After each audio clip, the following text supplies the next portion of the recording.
안녕하세요. 저에겐 7월이 항상 그때 겪었던 일이 생각나는 달입니다. 그래서 누군가에게 얘기해 본 적 없는 제 이야기를 한번 써보려고 해요. 전 30대 여성이에요.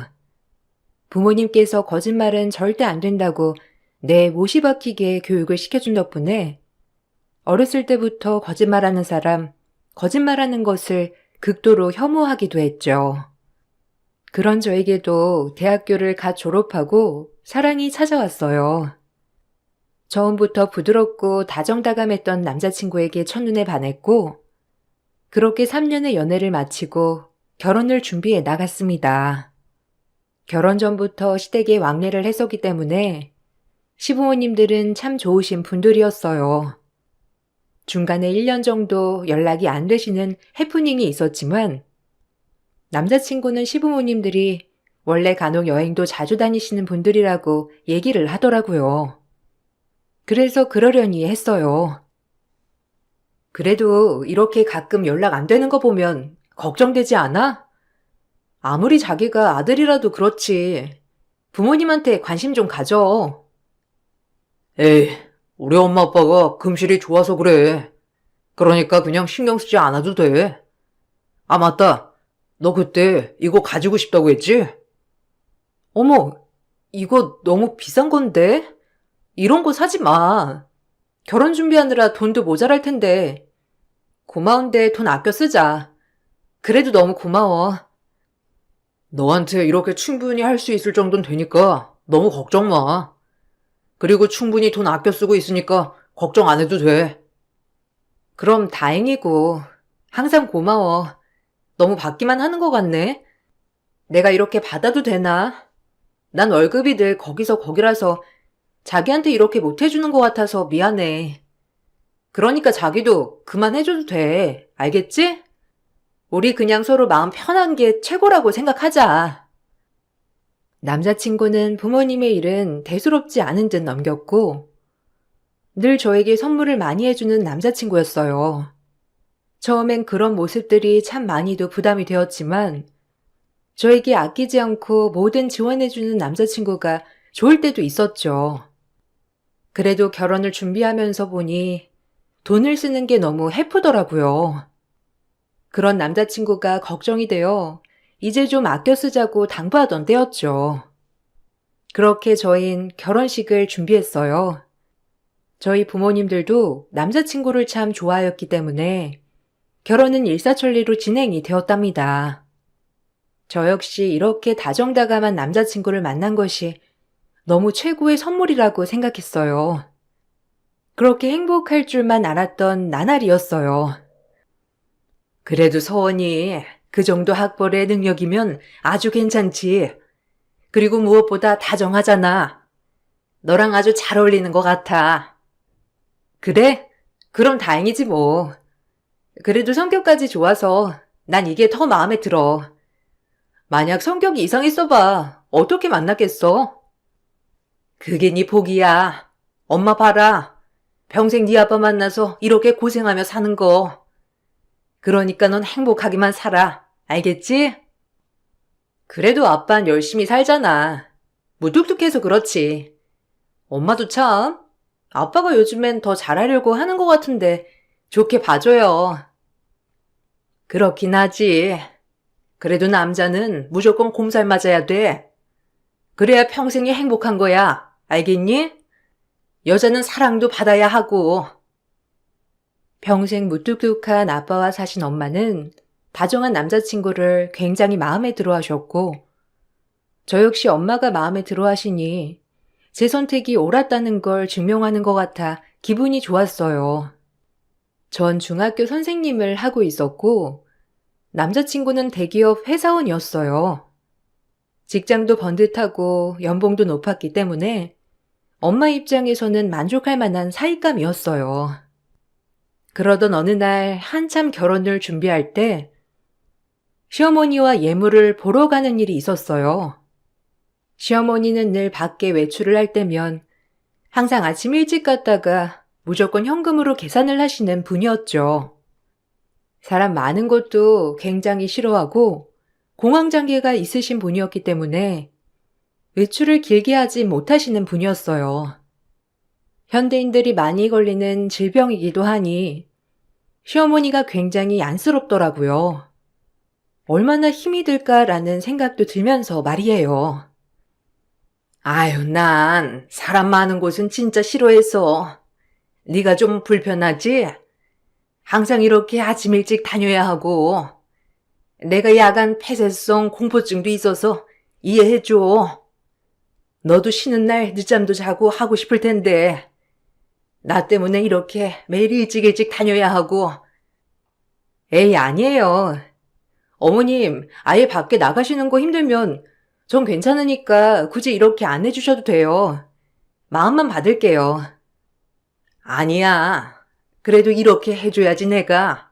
우리 첫며느리인데. 내가 다 해주고 싶어서 그래. 우리 선생님 며느리를 볼 줄이야.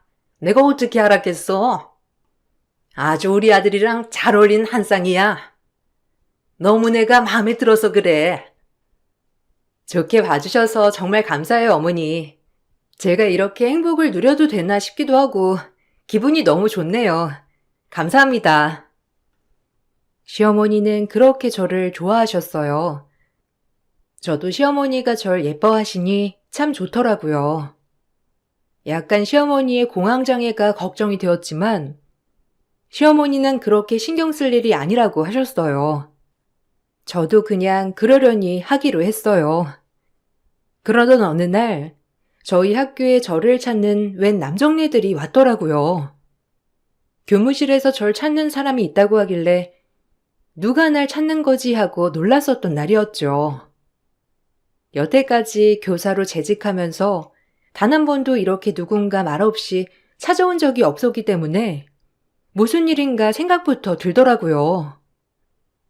한 선생, 누가 한 선생 찾아왔는데 좀 나가봐. 웬만하면 밖에 나가서 얘기해야 할 것 같은 분위기던데 한번 가봐요. 네? 저를요? 아, 네, 감사합니다. 혹시 어디 쪽에 있을까요? 저를 찾아올 사람이 없는 것 같은데 누구지? 아, 감사해요. 그렇게 저를 찾아온 손님들을 맞으러 갔어요. 웬 남자들인데 저를 보자마자 환하게 웃더라고요. 사실 이런 경우가 처음이라 너무 당황스러웠어요. 절 어떻게 찾아왔냐고 하니 제 이름까지 다 알고 저희 시어머니와 시아버지 이름을 대면서 얘기하더라고요. 그 남자들이 입을 여니 전 정말 놀라서 입이 안 다물어졌어요. 어떻게 이런 일이 있을 수 있나 싶으면서 당황스러운 일이었거든요. 한정원 씨? 밀린 돈 받으러 왔어요. 아니, 김계복 씨랑 임숙자 씨 아시죠? 이분들이 저희한테 돈을 꾸고 갚질 않아서 아무리 아들한테 말해도 소용없길래 결혼할 사람 이렇게 무턱대고 찾아왔습니다. 뭐 이해하죠? 오죽했으면 찾아왔겠어요. 네? 아니, 저희 시부모님 되실 분들 이름을 맞는데 어떻게 일단 저는 들은 적이 없어서 번호 남겨주시고 가면 제가 좀 알아보고 다시 연락드릴게요.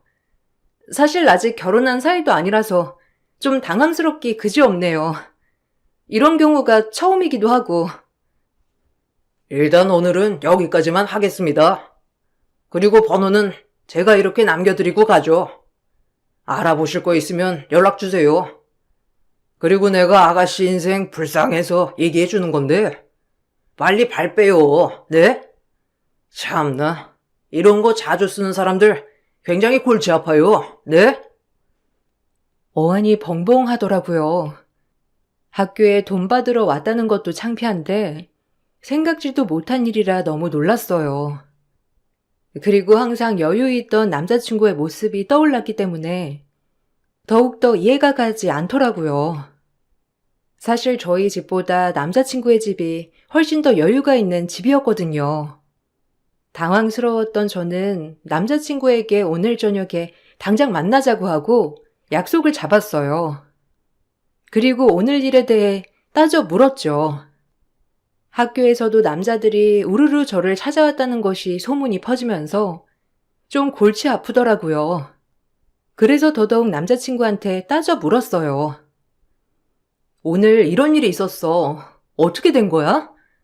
아니, 돈을 꾸시고 갚지 않으셨다니.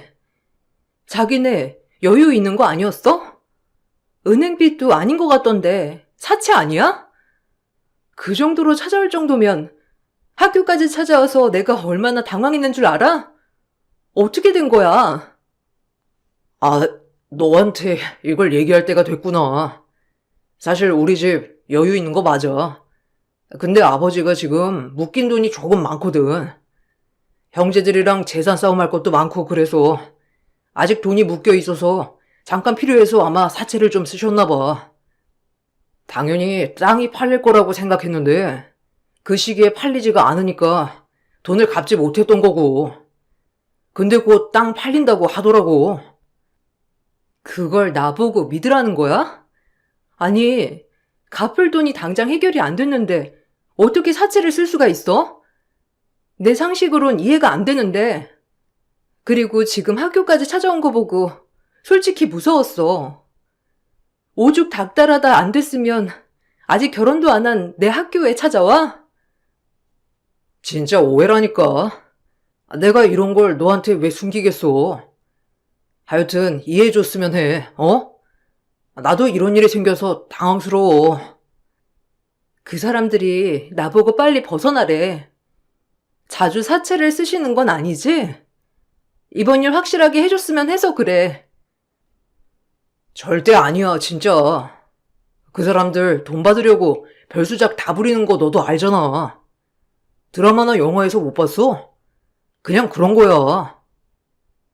남자친구가 계속 이해해달라고 하더라고요. 집에 땅이 많아 이걸 팔아서 쓰려고 했는데 갑작스럽게 돈을 써야 할 때가 있는 바람에 제일 빠른 사채를 썼던 거라고 하더라고요. 사실 제 입장에선 은행권도 아닌 사채를 빌려 썼다는 게 정말 이해되지 않았지만 설마 이런 걸로 거짓말을 할까라는 생각과 함께 그냥 단순히 돈이 급해서 그랬을 것이라고 생각만 들더라고요. 이번 일에 대해서 시부모님들도 저에게 사과를 하시더라고요. 저희 학교까지 올 줄 몰랐다고 하면서 말이에요. 가뜩이나 공황장애에 있는 시어머니께서 저렇게 사과를 하니 마음이 안 쓰일 수가 없더라고요. 남자친구를 너무 사랑하기도 했고요. 참 복잡했어요. 아이고, 내가 말 못해서 미안해. 어떻게 너희 학교까지 찾아갔다니?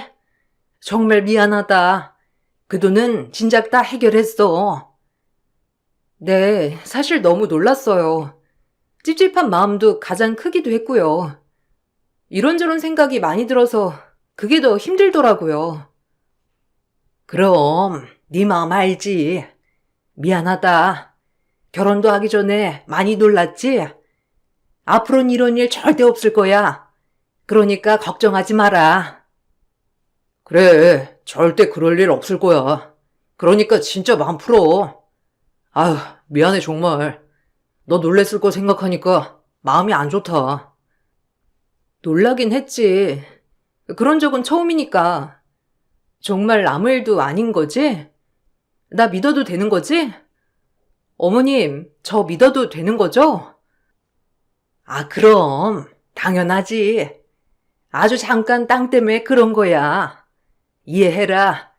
아유, 내가 미리 언지를 줬어야 하는데 우리 새아기 놀라지 않게. 남자친구와 예비 시어머니가 저렇게 미안하다고 하니까 마음이 풀리더라고요. 그리고 그 일은 접고 결혼을 준비하는 일은 계속되었어요. 한 번의 신뢰가 깨지긴 했지만 별다른 일은 없을 거라고 생각했습니다.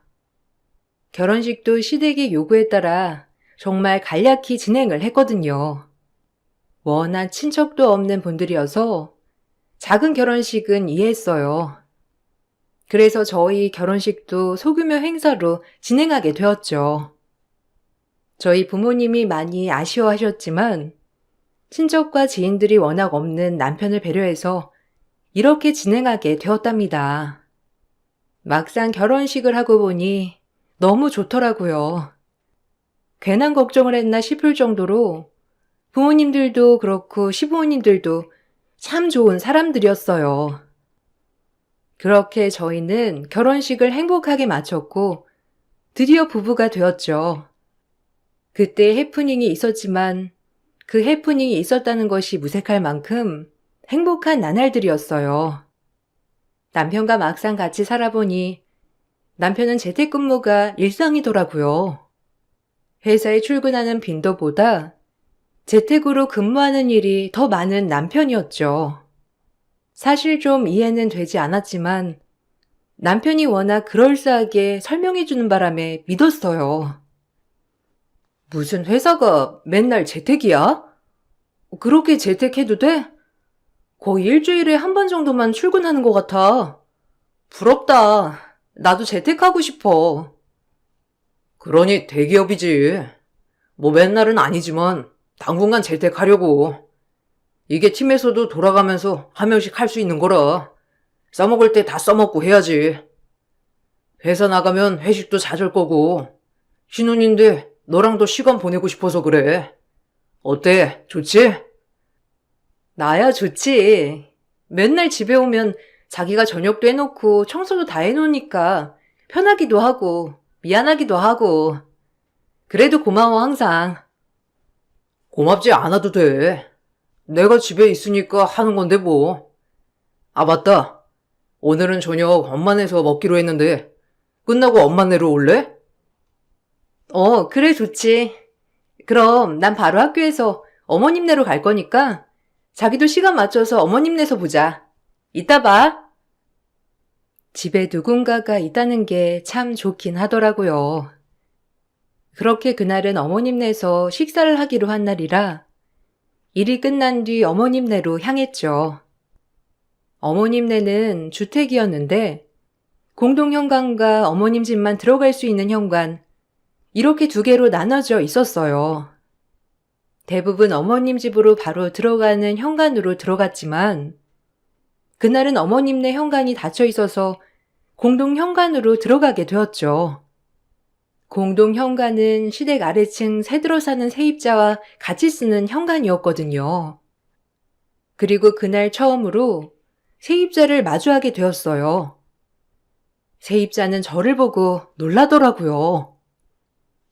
어머, 여기 위층 새댁이에요?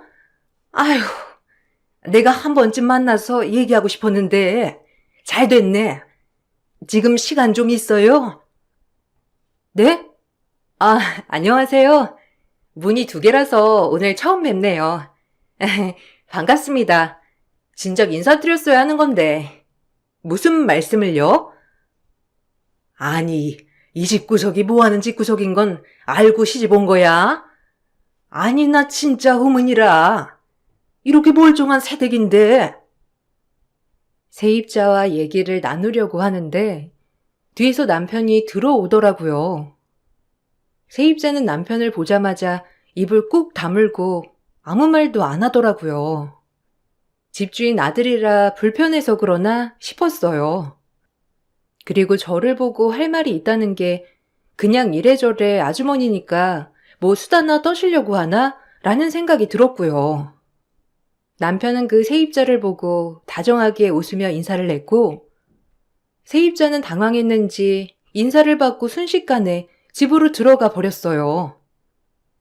그 모습이 조금 찜찜했지만 그냥 집주인 아들이라서 그런가 보다 하고 생각만 하고 말았죠. 자기 아직 안 들어갔어? 여기 엄마네 문으로 들어오지 왜? 공동 현관으로. 아, 아주머니, 안녕하세요. 오랜만에 뵙네요.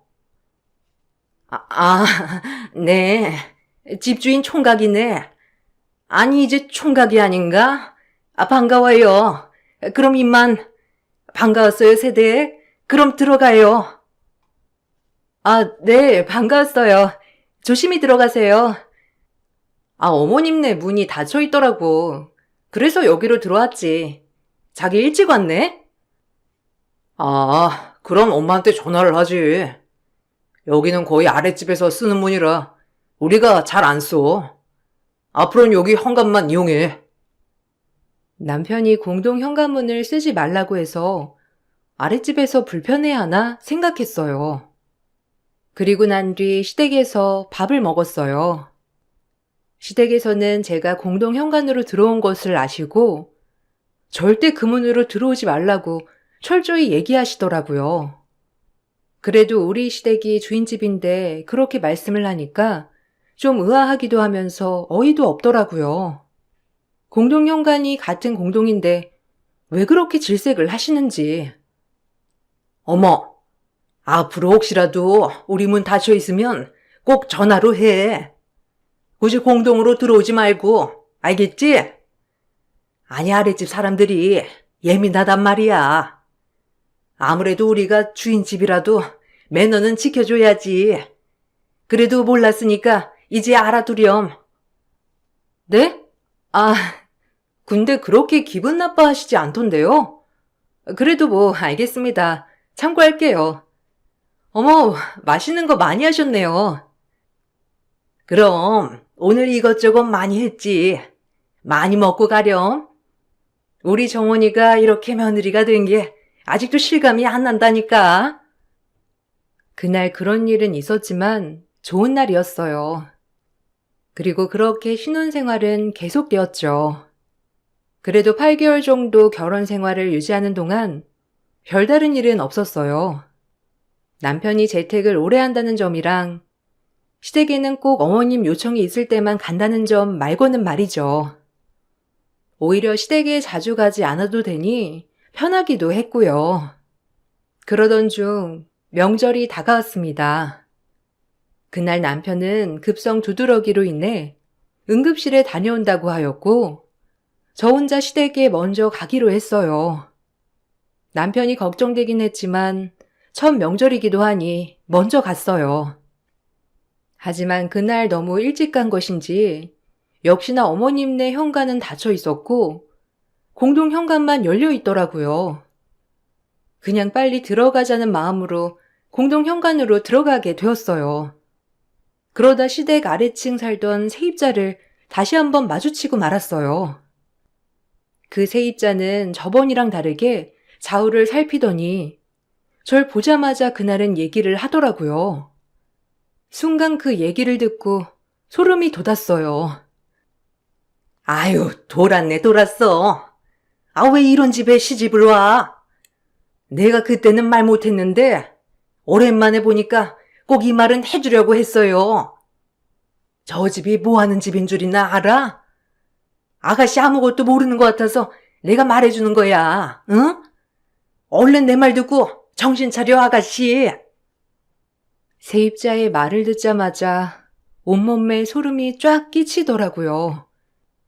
전 그 길로 시댁에 올라갔어요. 그리고 시댁 식구가 옹기종기 모여있는 8인 가족 침상을 휙 젖히자 순간 집안 전체가 풍비박산 나더라고요. 제가 일찍 온 걸 모르는 시댁 식구들은 그 이불 속에서 돈을 세고 있더라고요. 출처를 모르는 돈을 말이죠. 어머님은 그걸 황급히 숨기려고 급급하셨고요. 너무 놀랐어요. 그리고 제가 침상을 젖히자 그 돈들을 화들짝 숨기며 이 상황을 무마하려고 하셨습니다. 그것만 봐도 이 돈은 절대 깨끗한 돈이 아님을 알 수 있었어요. 사실 세입자가 얘기해준 이야기는 이 집구석은 시아버지부터 시어머니까지 모두가 사기꾼이라는 거였어요. 이 동네 사람들한테는 물론이고 친한 지인들, 친척들한테까지도 다 사기를 치고 지금은 전과자로서 모든 신용을 잃었다고 했죠. 지금도 또 이런 현금 더민들만 봐도 어디서 사기를 치고 온 것인지 모를 돈들이었어요. 학교 교사인 저는 정말 이해가 가지 않더라고요. 끔찍했고요. 이게 다 뭐예요? 전자발찌? 아니, 전자발찌도 전자발찌인데 어머님이 사기로 전가 8범에 아버님은 폭행죄의 사기죄로 12번 맞나요? 중간에 연락 안 됐던 것도 나 깜빵 들어갔다가 나온 거고요. 아, 어머님, 공황장애가 그때 생긴 거라면서요? 누가 그러니? 아니, 어떻게 그런 말을 입에 담아? 어? 누가 그래? 누가 우리가 범죄자 집안이라고 그래? 다 들었어요. 정말 충격이네요. 여기 아랫집 아주머니가 돈이 없어서 여기 살고 있는 거라는데 본인들도 마주치기 싫을 정도로 소름 끼친다고 하던데 저 이런 집안인 줄 알았으면 결혼 절대 안 했을 거예요. 서원 씨도 다 아는 얘기죠? 기가 막혀. 그래서 뭐 어쩌라고? 우리 집안이 이런 집안인데 어쩌라는 거야? 그리고 넌 뭐 깨끗한 줄 알아? 사람이 살다 보면 좀 사기도 치고 이러고 사는 거지. 그리고 우리 남편 아주 억울하게 그때 성범죄로 몰려서 간 거야. 알아? 우리 남편은 죄 없다고. 아, 인간이 이렇게 뻔뻔해서야 어떻게 그렇게 살 수 있죠? 이렇게 모든 걸 안 이상 전 절대 이 집이랑 못 살아요. 예, 우리 말 좀 들어봐. 덜어서 뭔지 안 나는 사람 있니? 응? 그냥 우리 과거라고 생각해 주렴. 우리 이제 그런 건 안 해. 뭘 안 해요. 최근에 연애 때 연락 안 됐던 것도 깜빵 갔다 온 거라던데. 아직도 정신 못 차린 거지. 아, 부모의 아들에 아주. 전 여기서 더 이상 들을 필요가 없을 것 같아 집으로 향했습니다. 그리고 남편에게 득달같이 따지기 시작했어요. 남편이랑 대화를 하는 순간 더 충격적이더라고요. 남편도 여태까지 저를 속인 겁니다. 회사원이 아니었고 불법 도박 사이트를 운영하며 돈을 벌어들이고 있는 인간이었어요. 그래서 재택근무 위주로 했던 거고요. 전 너무 소름이 돋아서 더 이상 대화를 하고 싶지 않더라고요. 당신 이 컴퓨터에 깔려 있는 거 뭐야? 불법 도박 사이트 아니야? 너 회사원 아니었니? 이걸로 돈 버는 놈이었어? 아, 그 돈으로 나 선물 사주고 그런 거야? 아, 진짜 역겹고 끔찍하다. 어디까지가 너네 집안이 진짜 얼굴이니? 도저히 모르겠네. 내가 다 설명할게. 그러니까 좀 진정해. 이건 그냥 부업하는 거야. 아니, 사실 일이긴 한데 너한테 피해 가는 거 없어. 피해? 남들한테 피해줘도 되고? 너 진짜 어떻게 그러고 살아? 너네 부모 닮아서 이러니? 아, 나 더 이상 못 살아 너랑. 그리고 그동안 피해 끼친 사람들을 생각하니 너무 소름이 돋았어요. 본인들은 뭐가 잘못된 건지 아예 생각도 못하고 있었어요. 그저 저한테 피해를 끼치지 않았으니 된 거 아니냐며 오히려 큰 소리를 치면서 따지더라고요. 그 모습을 보고 있으니 어이없었어요.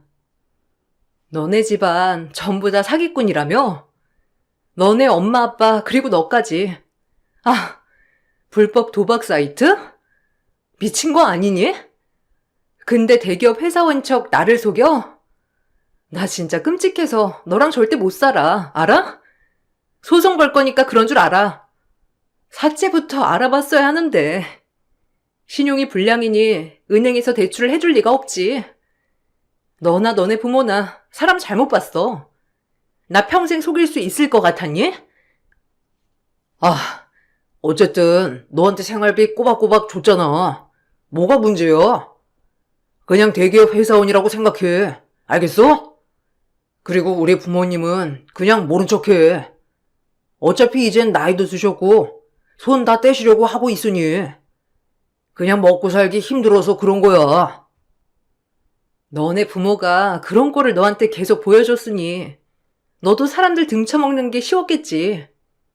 나 더 이상 얘기하고 싶지 않아. 끝이야. 먹고 살기 힘들어서 그렇다고?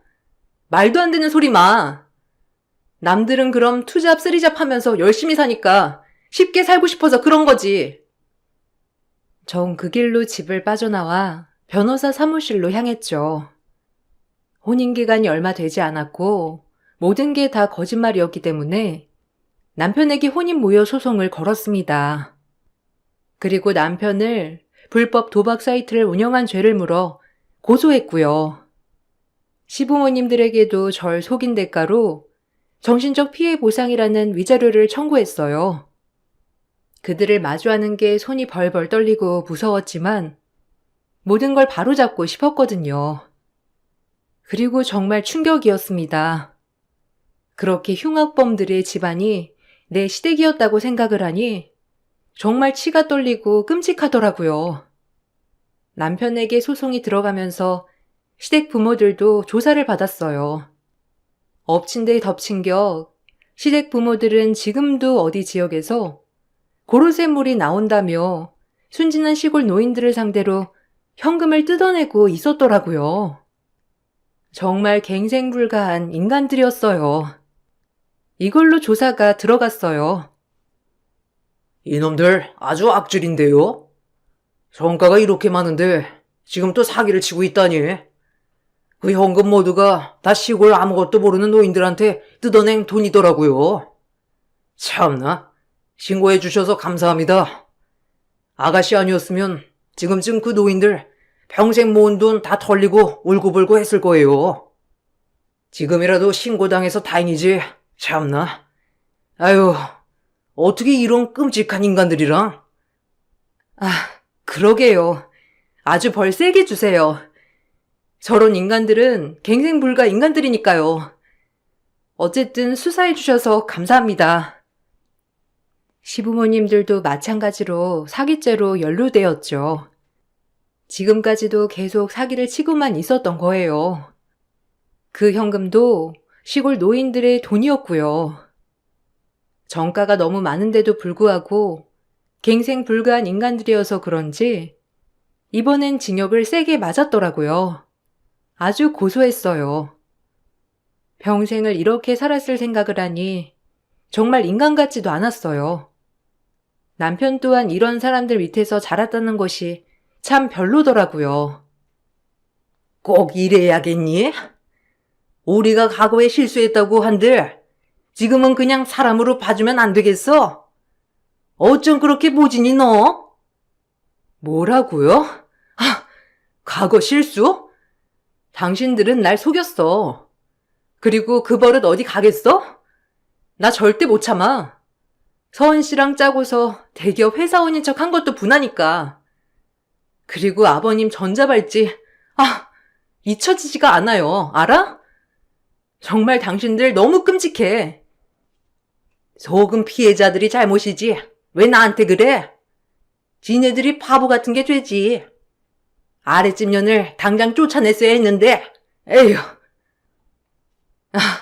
거봐. 당신들은 이렇게 자기 반성이 없잖아. 또 사기치고 등쳐먹고 그렇게 살겠지. 벌 달게 받아. 알겠어?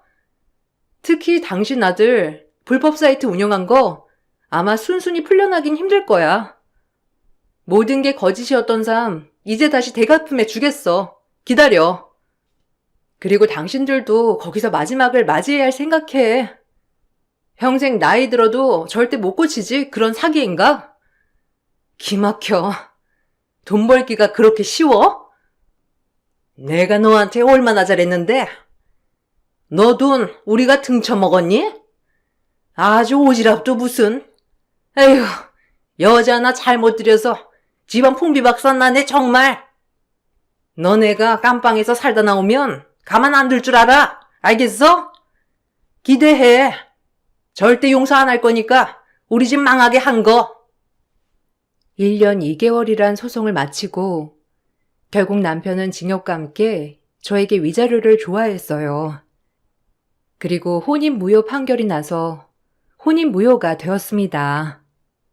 시어머니와 시아버지는 그 아랫집만 아니었어도 절대 들키지 않았을 거라면서 정신을 못 차리더라고요.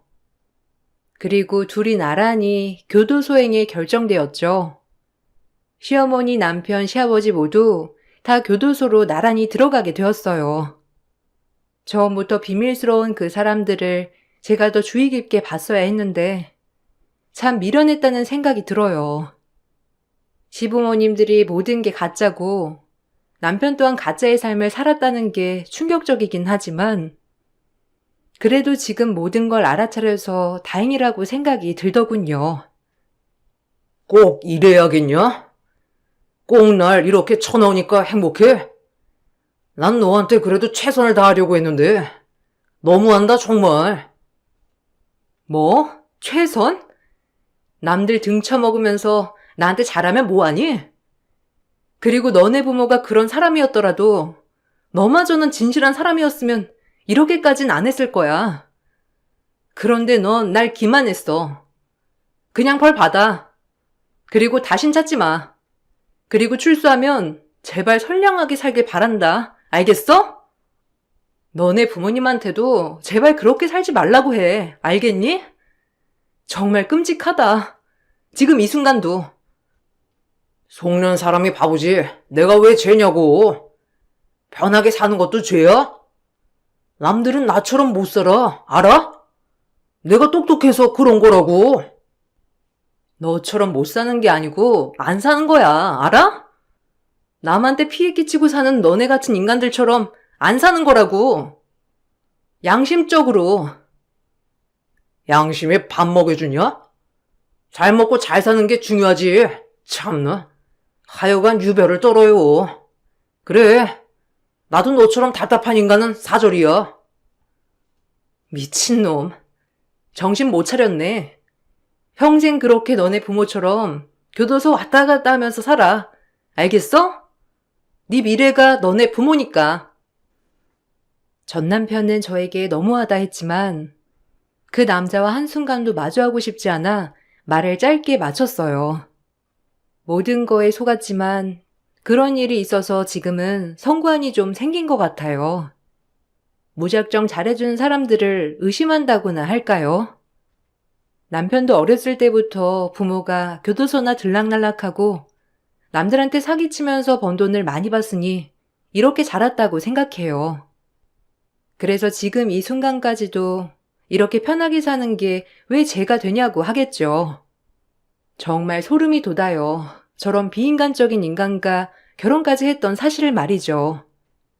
모든 소송에서 이겼지만 한동안은 우울해서 휴직을 하고 쉬었어요. 그리고 이젠 정말 웃으면서 말할 정도가 되어 이렇게 글도 쓴답니다.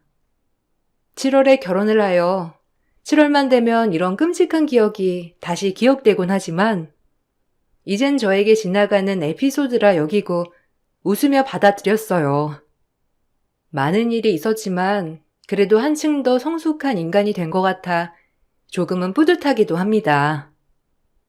여러분들도 참 별의별 일을 많이 겪고 사시겠죠? 하지만 우리 낙심하지 말고 긍정적으로 살아요.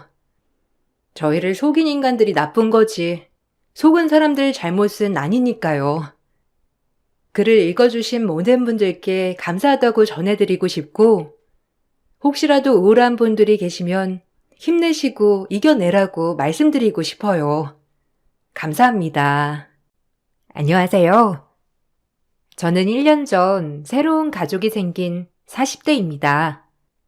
새로운 가족이라고 하니 다들 출산을 했는지 결혼을 했는지 궁금하실 것 같은데요. 사실 전 평생을 외로움 속에 살아왔어요. 고아원에서 자랐고 눈칫밥 먹으면서 지냈죠. 성인이 되자마자 고아원을 나와야 했고 그때부터는 정말 치열하게 살았던 것 같아요. 주변에서 어느 하나 알려주지 않는 일상생활도 저에게는 너무나 버거웠던 시절 만났던 첫 남자친구는 제 동아줄 같았어요. 아르바이트를 하는 곳에 자주 왔던 남편은 저에게 대뜸 번호를 물어봤고 그렇게 연락을 주고받다가 연인 사이로 발전하게 되었죠. 그러다 임신을 하게 되어 이른 나이에 결혼을 하게 되었어요. 물론 결혼을 할 당시 수월했던 건 아니었어요. 처음에는 제가 의대생이라는 걸 아시고선 너무나 좋아하셨던 시댁에서는 고아로 자랐다는 걸 듣고서는 엄청나게 반대를 했어요. 특히나 시모는 면전에 대고 막말도 서슴치 않게 하셨죠. 어디서 근본도 모르는 애를 데리고 와서 뭐?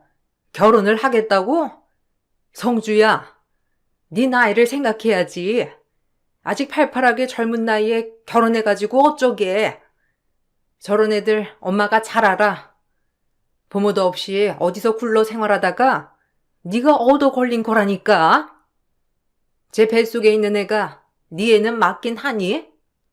그것부터도 의문인데 어떻게 결혼을 하겠다고 이 난리야? 엄마, 보아 누구보다 열심히 살았어. 나 얘랑 꼭 결혼할 거야.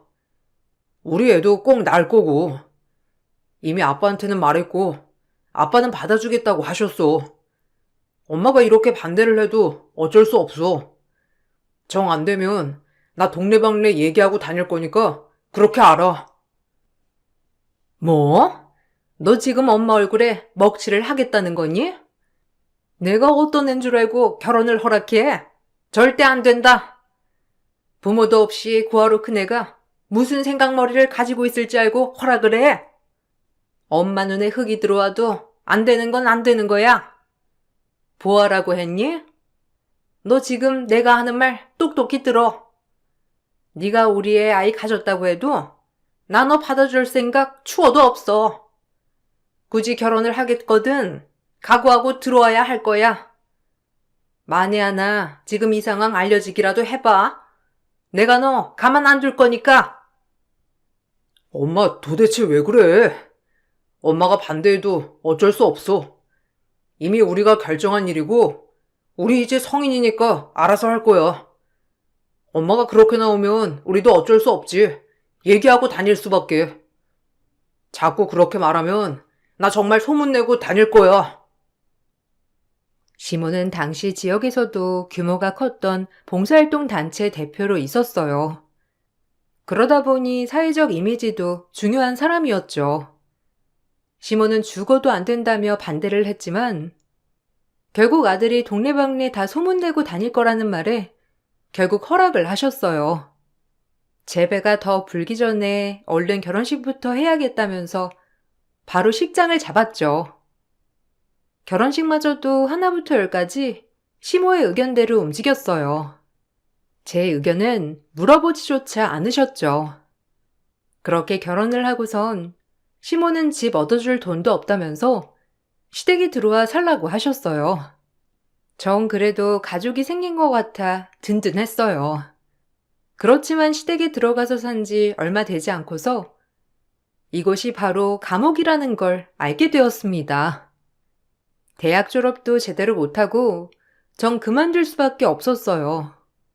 시모는 제가 시집을 오고 나서 집안일을 아예 하지 않으셨어요. 고작 20대 초반을 넘은 제가 할 줄 아는 거라곤 아무것도 없었죠. 그래서 자주 실수를 했는데 조금이라도 잘못을 하면 시모의 독설이 쏟아졌어요. 너는 도대체 할 줄 아는 게 있긴 한 거니? 하기엔 엄마가 있냐 아빠가 있냐? 부모도 없는 애한테 살림을 맡겨놓은 내가 바보지. 모르면 찾아서라도 해라. 머리가 나쁘면 내가 하는 거 적어두기라도 하던지. 무작정 결혼만 하면 된다고 생각했니? 내가 말했지? 결혼할 거면 각오 단단히 해둬야 할 거라고. 이건 또 뭐야? 아니 감자를 이렇게 깎아두는 사람이 어디 있어? 썩은 부분이 많아서요. 도려낼 부분 도려내다 보니까 크기가 많이 작아졌어요. 어머님, 저번에 찌개 하는 거 알려주신다고 했는데 어떻게 하는지 오늘 알려주시면 안 되세요? 저녁에 남편이 찌개를 먹고 싶다고 하는데 어떻게 해야 할지 몰라서요. 뭐? 찌개를 할 줄도 몰라? 아이고, 내가 진짜 뭔죄로 이딴 애를 데리고 앉혀가지고서는. 찌개는 내가 할 테니까 저리 가서 네가 도려낸 감자나 가지고 와. 오늘 저녁은 그거 삶아서 먹어. 감자를 도려내도 적당히 도려내야지. 아주 아작을 내놨네 정말. 너 이런 식으로 살림하면서 우리 집안 거덜내려고 작정한 거니? 왜? 다른 것까지 다 토르내서 버려버리지 그랬어. 죄송해요. 아직 손에 익숙하지 않아서 제가 다시 잘 정리할게요. 그리고 어머님, 저도 저녁에 같이 밥 먹으면 안 되나요? 저녁밥을 든든하게 안 먹으니까 새벽이 되면 속이 쓰려서요. 병원에서도 자꾸 체중이 줄어든다고 밥도 잘 먹어야 할 것 같다고 하고 빈혈도 있다고 해서요. 참나. 진짜 별 유망을 다 떠네 진짜. 식충이도 아니고 집에서 밥만 축내고 다니면 살림이 나아지니? 밖에서 돈 버는 것도 아니면서 내내 집에 있는 애가 배가 고프긴 왜 고파? 됐고, 저녁밥상에 같이 밥 먹을 생각은 하지 말거라. 네 얼굴 보면서 내가 밥이 넘어가겠어? 또 쓸데없이 네 시아버지나 남편한테 저번처럼 얘기 꺼내기만 해봐. 내가 아주 가만 안 둘 테니까.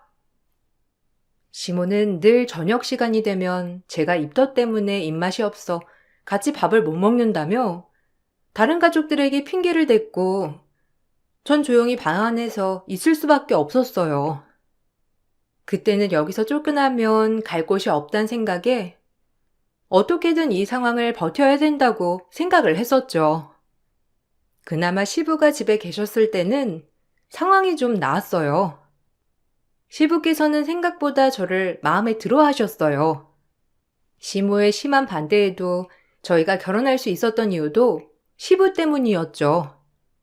시부는 아침 새벽부터 저녁 늦게까지 일을 하시느라 집에 거의 안 계셨는데 시간이 날 때면 집에 들러 저에게 과일 한 봉지를 몰래 주시기도 했어요. 보아야, 속이 많이 안 좋니? 엄마가 너 속이 너무 안 좋아서 저녁도 못 먹는다고 하길래 내가 너무 신경 쓰여서 말이야. 오늘은 밥 좀 먹었어? 뱃속에 아이 생각해서라도 잘 먹어야 돼. 입맛이 없으면 이거 과일 조금이라도 챙겨 먹고 혹시라도 먹고 싶은 거 있으면 언제든지 나한테 연락하렴. 내가 늦게라도 먹을 거 사올 테니까. 알았지? 아이고, 임산부가 이렇게 말라서 어쩌니? 괜찮아요, 아버님. 아버님, 피곤하실 텐데 쉬시지. 과일 사러도 다녀오셨어요? 요즘 많이 힘드시죠? 아버님 요즘 쉬는 날 없이 계속 일하시고 계시잖아요. 주말에도 집에 안 계시고 많이 힘드신 것 같아요. 돈도 중요하지만 아버님 건강이 나빠지실까 걱정이에요. 아유, 우리 보아가 내 걱정도 해주니 기분이 좋구나. 아이고, 내가 뿌려놓은 게 많아서 어쩌겠어. 큰애야 이렇게 결혼도 하고 자기 가정 꾸리려고 노력한다지만 아직 어린 두 자식들 클 때까지는 열심히 벌어야지. 보아야, 힘들지? 우리도 큰애 네 나이쯤에 나와서 고생하면서 키웠는데 내가 널 보니 그때 생각이 많이 나는구나. 힘들면 언제든지 말하렴. 이 아빠가 도와줄 수 있는 만큼 꼭 도와줄 테니까. 시부는 절 많이 안쓰러워 하셨어요. 시부께서도 어릴 적에 부모가 돌아가셔서 친척들 손에 자라며 외로움을 많이 느꼈다면서 제 상황에 대해 공감을 많이 해주셨어요. 그렇지만 어린 두 시동생이 있었고 밖으로 봉사활동 다니느라 바빴던 시모 대신에 가족들의 생계를 책임져야 했던 시부에게 제 상황에 대해서 제대로 말할 순 없었어요. 봉사활동을 가지 않는 날이면 시모는 하루 종일 집에 있었고 그날은 저에게 더 괴로운 날이 되었어요. 빈혈이 심했던 상황이라 자주 어지러워 틈틈이 쉬어주어야 했는데 그 모습을 정말 보기 싫어하셨죠. 너는 또 누워있냐? 어떻게 된 게 애가 이렇게 게을러? 나중에 애라도 나오면 같이 잠만 자겠다. 아직도 청소도 제대로 안 해놓고 뭐 하는 거야? 얼른 일어나서 청소 안 해? 집에서 놀고 먹는 애가 도대체 하는 일이 뭐야? 밖에서 네 남편은 하루 종일 뼈 빠지게 일하다가 들어오는데 집안일 하나 제대로 해놓지도 않고. 어머님, 제가 빈혈 때문에 어지러워서 잠깐 쉬고 있는 거예요. 빨래는 다 했고 청소도 닦기만 하면 돼요, 어머님. 그리고 아까 손질해두라고 했던 채소들 다 손질해뒀는데 어디 가져가실 거예요? 안 그래도 저 마트에 장 보러 가려고 했는데 아까 어머님이 가지고 오신 것 중에서 상처나고 그런 건 빼라고 하셔서 이건 제가 써도 되는 거예요? 그걸 왜 네가 써? 벌써 마트를 가야 하니? 살림을 어떻게 하길래 벌써 마트를 가? 쓸데없이 재료 낭비하고 그러는 거 아니지? 아니 내가 살림할 때는 한 달에 한 번 장 보면 끝이었는데 겨우 식구 한 명 늘었다고 네 돈 아니니까 마구 써도 괜찮다고 생각하는 거야 뭐야? 그게 아니라 저번에 어머님 지인분들 데리고 오셔가지고 식사 대접도 하시고 그랬잖아요. 그때 재료들 다 꺼내셔서 막 나눠주시고 그러셔서 집에 지금 남아있는 재료가 없어서 그래요. 저번에 너무 낭비하는 것 같다고 하셔서 저도 아껴 쓰고 그랬는데. 너 지금 시어머니한테 대드는 거니?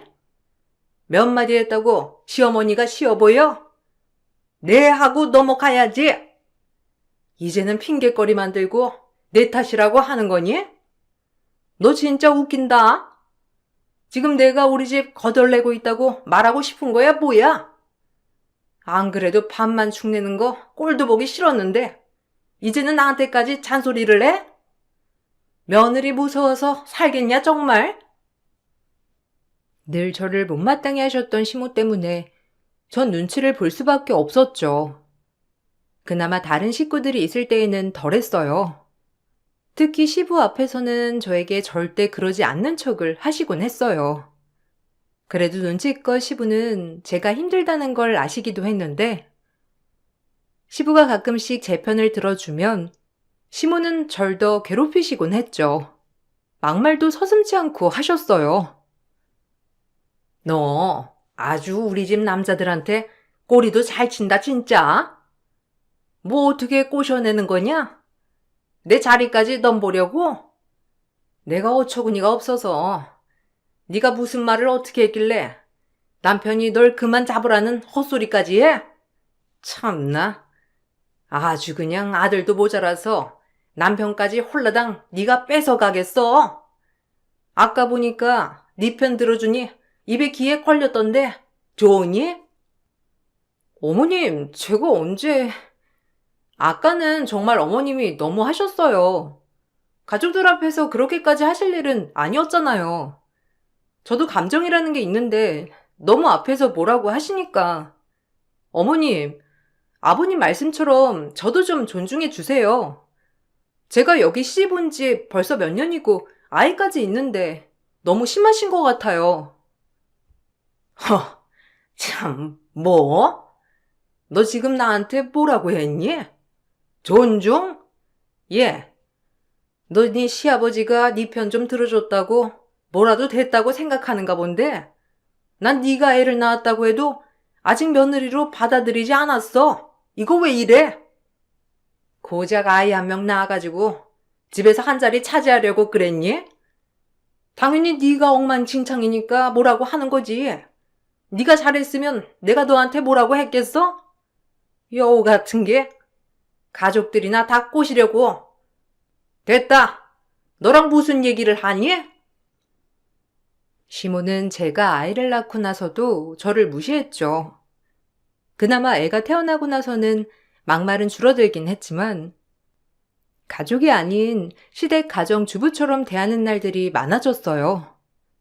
가끔씩 너무 지쳐 남편에게 힘들다고 털어놓을 때면 남편은 어쩔 수 없다고만 할 뿐이었어요. 엄마가 좀 말을 막 하는 경향도 있지만 전처럼 대놓고 뭐라고는 안 하시잖아. 조금만 버텨. 지금 우리 살림에 집이라도 구해서 나가려면 버텨야지. 어떻게 하겠어? 당신이 당장 나가서 일을 할 수 있는 것도 아니고. 그리고 대학도 안 나온 사람이 밖에서 무슨 일을 할 수 있겠어? 나 혼자 벌어서 생활을 해야 하는데 집값이라도 안 나가는 게 얼마야?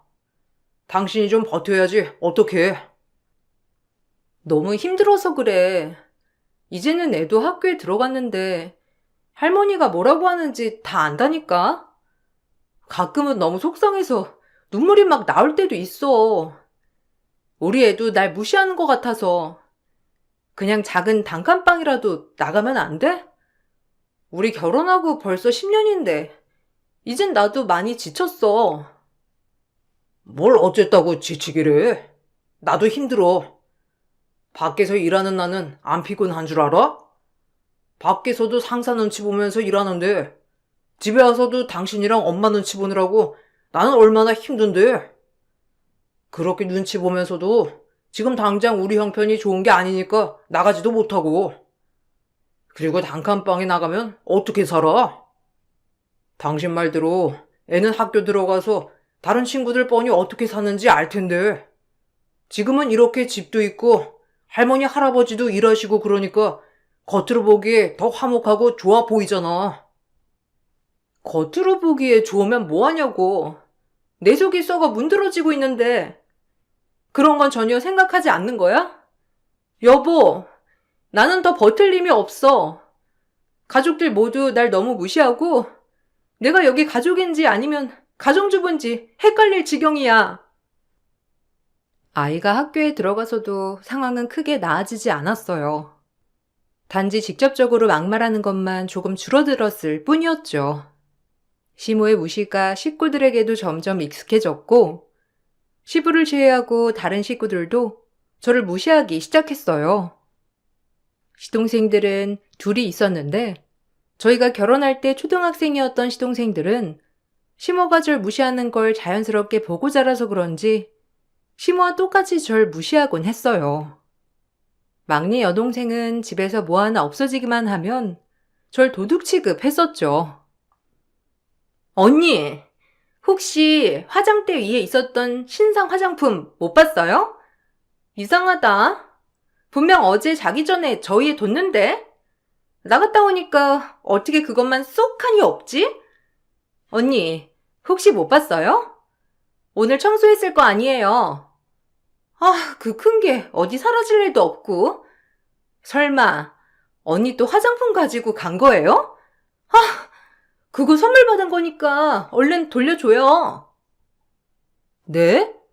아가씨, 제가 왜 화장품을 가지고 가요? 저 안 가지고 갔어요. 그리고 애초에 청소할 때 화장대 위에 아무것도 없었어요. 어제 아가씨 들어올 때도 집에 뭐 들고 온 거 아무것도 없었는데? 어디다 두고 온 거 아니에요? 분명 어제 그냥 들어왔던 것 같은데? 내가 거짓말을 한다는 거예요? 언니 진짜 웃기네. 내가 뭐하러 거짓말을 해요? 분명 어제 집에 오기 전에 화장품 사고 들어왔는데. 와, 언니. 이제는 가져가 놓고 아니라고 발뺌하는 거예요? 저번에도 언니가 아니라고 해놓고 가지고 간 거였잖아요. 이번에는 언니 아니면 누가 제 화장품을 가져가요? 얼른 내놔요. 좋은 말로 할 때 내놓으라고요. 내가 뭐하러 아가씨 화장품을 가지고 가요. 아가씨 어제 술 취해서 들어오면서 아무것도 안 들고 왔다니까요. 잘 찾아봐요. 아니면 어제 헤어지기 전에 같이 있었던 친구들한테라도 물어봐요. 집에 분명 안 가지고 왔어요. 난 아무리 취해도 그런 거 놓고 올 사람 아니거든요? 이제는 날 가르치려고 하네? 언니, 거짓말하면 나중에 진짜 큰일 나요. 화장품이 갖고 싶으면 밖에 나가서 돈이나 벌지. 집구석에 박혀 있으면서 남의 물건이나 훔치고 말이야. 물건만 없어지면 바로 의심을 받는 건 저였죠. 한 번도 가져가 본 적 없었지만 찾지 못하면 제가 가지고 간 거고 찾으면 실수였다면서 아무렇지 않게 넘어갔어요. 막내 여동생뿐만 아니라 둘째 남자 시동생도 저를 무시하곤 했어요. 막내 시동생처럼 대놓고 저에게 뭐라고 한 건 아니었죠. 오히려 둘째 시동생은 저와 1년의 말을 나눠본 적이 거의 없을 정도로 절 투명인간 취급하곤 했어요. 가끔 말이 나올 때면 어떻게 생각하고 있는지 알 수 있었죠. 엄마, 나는 결혼하면 절대로 형처럼 결혼 안 할 거야. 알지? 내가 공부를 왜 열심히 했는데? 형은 멋 모를 때 여자한테 발목 잡혀서 결혼했잖아. 그래서 우리 엄마 얼굴에 먹칠하고 지금까지 뼈 빠지게 일만 하고 살고 있고. 난 그래서 열심히 공부한 거잖아. 내가 형 대신에 진짜 제대로 된 며느리 데리고 올게. 엄마 걱정하지 마. 아이고, 내가 둘째는 걱정 하나도 안 해. 우리 둘째는 알아서 공부도 척척 잘하고 형이랑 다르게 여자 보는 눈도 높잖니. 첫째야 마음이 여려가지고 자기 깨이려고 하는 것도 모르고 홀라당 넘어갔지만 똑똑한 우리 둘째는 그런 거에 잘 안 속지. 얼마나 똑똑한데. 엄마는 둘째 걱정 하나도 안 해. 내가 꼭 제대로 된 며느리 데리고 와서 엄마 고생 안 하게 살게 해줄게. 알았지? 그러니까 속상해하지 마. 형 봐봐. 엄마 말 안 들어서 평생 저 고생하고 사는 거. 나는 엄마 말 잘 들어가지고 좋은 여자 만나서 결혼할 거니까 엄마 걱정할 필요 없어. 알지? 이 집에선 제가 낳은 아이와 시부를 빼고는 제 편은 아무도 없는 것 같았어요. 시모는 무엇보다 자기 이미지가 중요한 사람이었죠. 그래서 늘 남들에게 베풀면 살아왔는데 그러면서 쓰는 돈은 부지런히 시부가 벌어야만 했어요. 시동생들도 형편을 아는지 모르는지 돈을 아낄 줄 몰랐고 시부와 남편은 쉬는 날 없이 일을 하면서 생활비를 벌어야만 했죠. 그렇지만 시모는 남편과 시부가 고생하는 것이 모두 제 책임이라고 생각했어요. 그러던 어느 날 시부가 췌장암에 걸려 시한부 선고를 받고 말았어요. 시모는 그게 모두 제 탓이라고 했죠. 아이고, 이제 우리 어떻게 하니? 식충이 같은 쟤 때문에 우리 남편 불쌍하게 병까지 걸리고. 너 어떻게 밥을 했길래 평생 내 밥 먹을 때는 탈도 안 나던 남편이 네 밥 몇 년째 먹으니까 바로 죽을 병에 걸려? 도대체 어떻게 밥을 해놓은 거니? 이제 어떻게 할 거야? 어떻게 할 거냐고? 네가 우리 남편 저 세상 가게 하는 거야. 알아? 그렇게 네가 꼬시던 내 남편 네가 병들게 한 거라고. 어머님, 그게 왜 제 탓이에요?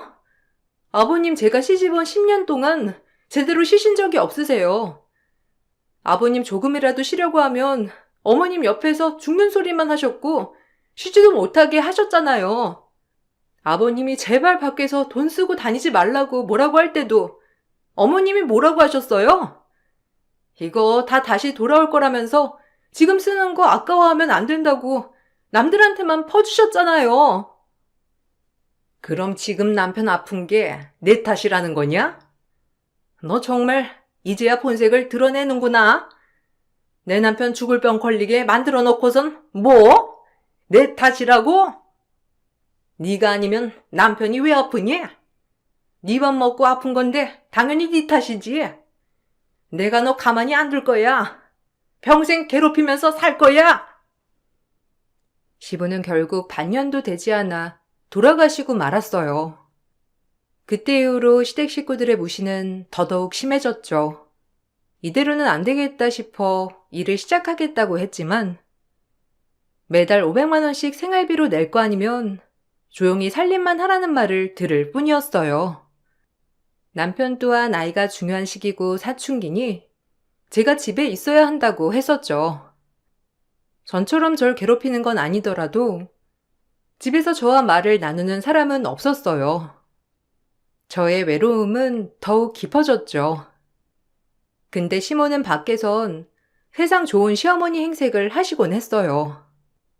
지역 내 봉사활동 단체에서 오랫동안 대표를 맡았던 시모는 가끔씩 절 데리고 봉사활동을 가곤 했는데 그때마다 주변 사람들은 저에게 너무 결혼을 잘했다면서 칭찬을 해 주셨어요.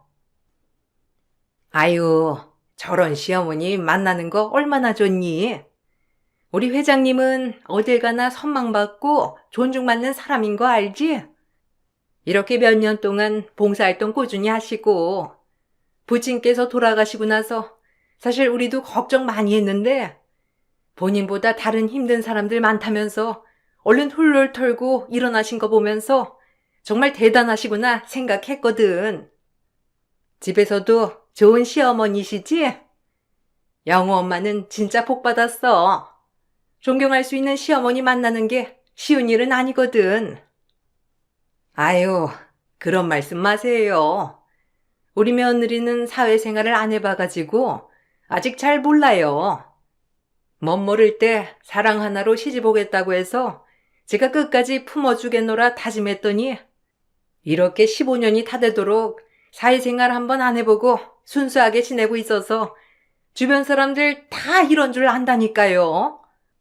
내가 우리 며느리 부모 없이 힘들게 고아원에서 자라가지고 얼마나 마음이 아프고 그랬는지. 어머, 맞다. 영우 엄마 부모님이 안 계시다고 했었지? 아이고, 역시 우리 회장님 대단하셔. 수십 년을 공짜로 봉사한 것도 모자라서 모든 걸 이렇게 다 품고 사시니 영우 엄마는 진짜 복 받았다, 복 받았어. 회장님은 정말 나중에 다 복으로 찾아오실 거예요. 저도 가끔씩 이렇게 봉사 오면 힘들 때가 얼마나 많은데 회장님은 한번 찡그리지도 않고 봉사활동 하시잖아요. 대단해요. 에이, 뭘요. 저희보다 더 힘든 사람들 위해서 하는 일인데요, 뭐. 이렇게 열심히 봉사활동하면서 지내다 보면 얼마나 뿌듯하고 좋은데요. 돈 버는 것보다 더 든든하다니까요. 주변에서는 시모를 마치 대단한 위인인 것처럼 떠받들여줬고 어딜 가나 시모를 알아보고 대접하기도 했어요. 주변에서 항상 대단하다, 존경스럽다 칭찬하니 시모는 정말 자신이 대단하고 존경스러운 사람이라 생각을 하는 듯 했었죠. 봉사활동에 가면 시모의 칭찬을 항상 들었었는데 그때 제 표정이 조금이라도 좋지 않으면 시모는 집에 와서 바로 독서를 쏟았어요. 어느 날은 집에 도착하자마자 저에게 가방을 던지시며 소리치셨죠. 너 아까 표정 보니? 왜 사람들이 날 칭찬하니까 듣기 거북하디? 아주 표정이 썩어 있던데 가서 내가 나쁜 사람이라고 말이라도 하려고 그랬니? 참나. 그 사람들 하는 소리 들었지? 고아인 널 지금까지 품고 받아준 내가 대단하다고 했던 거. 야, 근본도 없는 애 지금까지 받아준 것만으로도 넌 나한테 감사하면서 지내야 하는 거야. 그렇게 썩은 표정 짓는 게 아니라. 그런 게 아니라요. 어머님, 다른 분이 저 취직시켜 준다고 했던 거 거절하셨어요? 그래도 저한테 한번 물어보시기라도 해주시지. 아이도 이제 다 컸고 저도 밖에 나가서 일하는 게 낫지 않을까 생각하고 있었는데 아까 들어보니 학력 이런 거 필요 없고 시급도 높다고 해서 괜찮을 것 같은데 왜 거절하셨어요? 거기 가서 내 얼굴에 먹칠이라도 하려고 그랬니? 네가 가서 일이라도 제대로 하면 모를까? 집에서도 엉망진창으로 해놓은 애가 거기 가서 무슨 일을 제대로 할 수 있을 거라고 생각하는 게 웃긴 거 아니야? 또 그런 건 잘 주워 들어가지고선. 넌 가면 그냥 내가 시키는 대로만 하면 되는 거야. 집안일도 제대로 못하는 애가 무슨 일이야, 일은? 예, 나 망신시킬 생각하지 말고 집안일이나 똑바로 해. 시동생들은 대학생이 되고선 다들 독립을 했지만 저희는 시댁에서 나가질 못했어요. 시부가 돌아가시고 난 후 시댁 생활비는 남편이 책임져야 했거든요. 아이가 어느 정도 크고 난 후 이제는 저희도 독립을 하길 원했지만 남편은 시부가 돌아가시고 난 후부턴 시모를 책임져야 한다는 생각을 갖더라고요. 어느 날은 남편에게 더 늦기 전에 분가하자는 얘기를 꺼내기도 했어요. 이제 와서 무슨 분가야. 밖에 나가서 우리가 얼마나 좋은지 구할 수 있다고. 어차피 동생들도 이젠 다 분가했고 우리랑 엄마만 여기서 사는데 굳이 분가할 필요가 뭐가 있어. 우리가 나가고 나면 엄마 혼자서 이 큰 집에서 살아야 하는데 그건 좀 아닌 것 같아. 정분가하고 싶거든. 나중에 영어 취직하면 그때 생각을 해보자. 그때 되면 너무 늦지.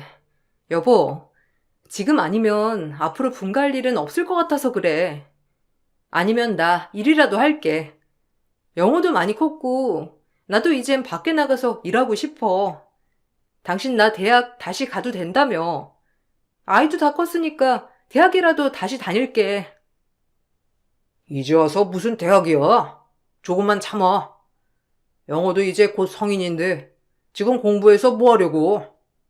그냥 조금만 있으면 편해질 거잖아. 당신이 내가 밖에서 일하는 거 편해 보여서 그런가 본데 사회생활 그거 진짜 쉽지 않아. 엄마가 당신한테 막말한다고 하는 거 그것보다 더 심하게 말하는 사람들이 태반이라고. 애처럼 그러지 말고 좀 견뎌봐. 우리 형편에 여기보다 더 좋은 집을 어떻게 구해? 아이가 태어나고서 전 내내 분가를 원했지만 결국 남편은 끝끝내 반대를 했어요. 저는 처음에 정말 남편 말처럼 형편이 좋지 않아서 그런 줄 알고 있었죠. 그런데 알고 봤더니 남편은 생각보다 월급을 많이 받고 있더라고요. 우연히 남편의 월급 명세서를 보게 되었는데 제가 알고 있었던 것보다 몇 배는 더 받고 있었어요. 당신, 이거 뭐야? 당신 월급 200만 원도 안 된다고 한 거 아니었어? 매달 100만 원만 나한테 줬었잖아. 근데 이거 뭐야? 당신 월급 많이 받고 있는데 날 속인 거야? 왜 그렇게 한 거야? 그럼 지금껏 그 많은 돈들은 어떻게 한 건데? 아, 왜 남의 가방을 뒤져?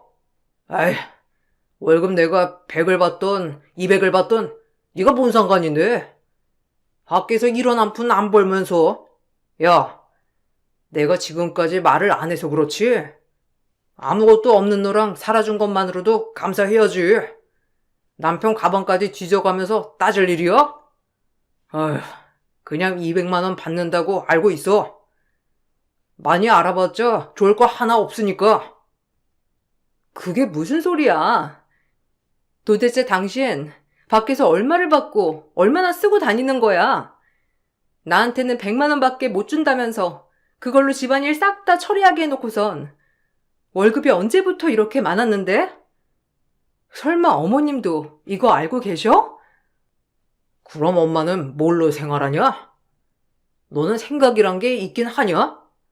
너한테 100만 원 주면 엄마한테는 못해도 200은 드려야지. 솔직히 집에서 누가 밥을 먹어?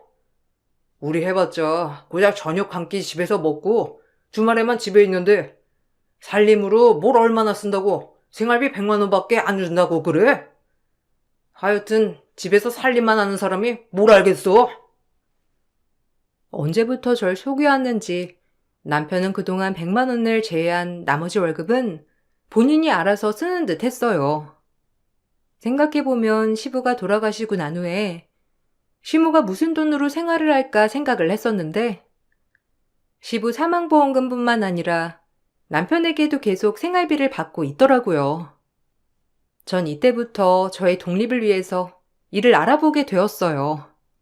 남편과 시모 모두 절대 안 된다고 했지만 전 이혼할 각오까지 하면서 일을 알아봤죠. 제가 일을 시작하는 걸 탐탁치 않아 하면서도 은근히 생활비를 바라시는 모습을 보니 정말 마음속으로 많은 생각이 들더라고요. 그러던 어느 날 시동생이 결혼을 한다면서 예비동서를 집으로 데리고 왔던 날이 있었는데 이날 사건이 터지고 말았죠. 시댁에 인사 온 의사 예비동서에게 제가 말을 놓자 시모는 절 주방으로 데리고 와서 제뺨을 올려쳤어요. 이 천한 것이 누구 앞에서 형님 행세야? 네가 이 집에 몇 년 먼저 시집 왔다고 형님 행세 하려는 모양인데 난 그 꼴 못 본다. 내가 말했지? 너 며느리로 인정한 적 없다고. 나한테 제대로 된 며느리는 둘째뿐이니 앞으로 형님 행세할 생각 추워도 하지 말거라. 어디서 처음 본 동서한테 반말이야 반말은? 내가 정말 창피해가지고. 제가 언제 처음 봤다고 말했었나요? 저 동서 처음 본 적 없습니다. 동서도 제가 말 놓는다고 뭐라고 불편한 티 안 내는데 왜 어머님 뭐라고 하세요? 형님 행세요? 고작 반말한 거 가지고 형님 행세라고 하니 웃기네요. 어머님처럼 대놓고 무시하고 독설하고 그래야 좀 행세다운 행세 한 거 아닌가요? 뭐? 얘가 손님 왔다고 뻔뻔한 것 봐. 너 손님 가고 나서 두고 봐. 요망한 것. 다른 사람 왔다고 바로 본색 드러내는 것 봐라 정말. 뻔뻔하기가. 넌 저기 자리에 같이 밥 먹게 해주는 것부터가 감사하다고 생각해야 하는 거 아니니? 뭐 하나 갖춘 거 없으면서 의사동서랑 합석한 것만으로도 감사하다고 여겨. 갖춘 거 없다고요? 그럼 제가 뭐라도 갖추면 어쩔시려고요? 아니다. 뭐 하나 갖춘 거 없는 이 집안에 저 같은 사람이 어울리지 않죠. 저 이제 이 노릇 그만하겠습니다. 거지 같은 이 집안 꼬락선이 더 이상 버텨낼 자신도 없고 저랑은 안 어울리는 것 같네요. 어디 가면 쓴 사람들끼리 한번 잘해보시죠. 이게 정말 미쳤나? 야, 너 지금 어디라고 큰 소리를 쳐? 근본도 없는 애가 뭐가 이렇게 당당해? 바짝 엎드려도 모자를 판국에. 뭐 이제 좀 밖에서 일한다고 지금 네가 뭐라도 된 거 같니? 예. 고아가 일한다고 고아가 아닌 게 된다니? 근본도 없으면서 꼴에 자존심은 있어가지고. 전 시모의 말에 분노를 참을 수 없었죠. 시모의 양빼함을 맞받아치면서 제 명함을 그 앞으로 던졌어요. 소란에 들어온 시댁 식구들은 제 명함을 들어보고서는 다들 깜짝 놀라더라고요. 그럴 수밖에 없었던 이유는 바로 제가 예비동서가 다니는 병원 재단의 이사였기 때문이었어요. 그제야 다들 어버버 하면서 절 쳐다봤고 전 그 자리에서 바로 나왔죠. 사실은 돌아가신 시부 덕에 전 친부를 찾을 수 있었어요. 대대로 의사 집안이었던 친부는 대학생 시절 친부와 연애하다 임신을 하게 되었고 친부 집에서는 이 사실을 알고서는 난리가 났던 거였어요. 친모에게 일단 아이를 낳고서 결혼을 시켜주겠다고 하고서는 아이가 태어나고선 제가 태어나자마자 죽었다고 하고 고아원에 버렸던 거였죠. 친부는 제 생존 자체도 모르고 있다가 뒤늦게 조부가 돌아가시면서 남긴 말을 듣고선 절 찾게 되었다고 하시더라고요. 다행히 시부는 제가 자랐던 고아원에 수소문을 해서 그 전에 지냈던 고아원을 알아내셨고 제 친부모를 찾기 위해서 제 인적 사항도 적어두고 많이 노력을 하셨다고 해요. 그때 당시는 별 진척이 없었지만 시부가 남겨둔 정보로 절 빨리 찾을 수 있었던 거였어요. 그렇게 저는 뒤늦게 친부를 만나게 된 거였어요. 시부가 아니었더라면 아마 빨리 친부를 만나기는 어려웠을 테고 못 만났을지도 모르죠. 친부는 제 상황을 듣고선 다시 공부를 하도록 지원을 해주셨고 이사로 자리도 마련을 해주셨어요. 오며 가며 예비동서와 마주친 적이 있어 처음 인사를 오던 날, 전 반가운 마음에 말을 놓게 된 거였는데 그걸 듣고선 시모가 난리를 피웠던 거였어요. 시모는 뻔뻔하게도 그때부터 태도를 바꾸더라고요. 아이고, 우리 큰며느리 일은 잘하고 있니? 어떻게 집에 안 들어와서 바쁜가 싶어서 내가 전화를 못하다가 전화 슬쩍 해봤어. 너한테 궁금한 게 참 많은데 친부모를 찾았으면 우리부터 소개를 해주지 그랬어. 들어보니까 네 시아버지가 많이 도와준 거라며? 아이고, 잘됐네, 잘됐어. 그나저나 언제 집에 올 거니? 와서 우리 그동안 못했던 얘기도 좀 나누고. 제가 왜 그 집을 가죠? 그렇게 근본 없다, 천하다 무시하시던 분은 어디 가고, 한 번을 며느리로 인정하지 않으셨던 분은 어디 가고, 이제 와서 큰 며느리 타령하시는지 모르겠네요. 왜요? 뭐 좀 갖추니까 이제야 며느리 같아 보이시나요? 근데 어쩌죠? 저도 갖추고 보니 제대로 안 갖춰진 집안이랑은 상종을 못 하겠는데요? 아이고, 아유, 왜 그러니? 내가 다 잘못했다. 거봐, 너도 뭐가 있어 보니 알겠지? 네가 그 자리에 가니까 우리 집이 부족해 보이고 그러잖니. 나도 그런 거였어. 그렇지만 한 번은 사람이 실수도 할 수 있는 거고, 우리 옛일은 다 잊어버리고 다시 잘 지내보자꾸나. 예비 동서까지 있으니 얼마나 좋겠어? 아, 제가 너무 말을 어렵게 했나요? 그쪽 말대로 돈이 전부라고 생각했는데 그게 아니더라고요. 사람 같지 않은 사람들이랑 상종을 안 하겠다는 건데 말이 좀 어려우셨나 봐요. 그리고 이미 이혼 서류 보냈으니까 이제 그 집 갈 일 없을 겁니다. 아, 그리고 봉사활동 하시면서 뒷돈도 많이 드셨던데 제대로 처벌도 받으셔야 되겠죠? 어디 한번 얼굴에 먹칠 제대로 해보시겠네요. 전 바로 태도가 바뀌는 시댁 식구들에게 환멸을 느꼈어요. 남편에게는 이혼소장을 보냈고 시모의 봉사활동 기간은 신고를 했죠. 그동안 봉사활동은 한다면서 후원받았던 것 중 시모가 뒤로 다 몰래 가졌던 것들이 있었다는 걸 전 알고 있었거든요. 바로 신고를 해 시모를 처벌을 받게 되었고 그렇게 시모는 본인 스스로 얼굴에 먹칠을 하게 되었습니다. 남편과는 이혼을 하게 되었고 아이와 함께 비로소 독립을 하게 되었죠. 다시 전 열심히 공부를 시작했답니다. 친부는 처음에 뭐라도 해주고 싶어 재단 이사 자리를 주셨지만 전 다시 공부를 하고 당당하게 자리를 하고 싶다고 거절을 했어요. 지금은 아이와 같이 공부하며 제2의 인생을 위해 노력하고 있어요. 시부가 돌아가시고 유일하게 제 편이 되어주었던 아이를 위해서 저는 더 당당한 엄마가 되려고요. 시댁 식구들과는 아무도 연락을 하지 않지만 시부를 만나러 가끔씩 납골당에 들리고 있어요. 시부가 저의 친부모를 찾으려고 하지 않았다면 아마 지금의 제 자리는 없을 거라 생각을 한답니다. 그렇게 저의 행복을 바라던 시부를 위해서라도 저는 더 열심히 살아보려고요. 제 사연 들어주셔서 감사합니다. 여러분들의 앞날에는 항상 좋은 일들만 가득하시길 바랄게요.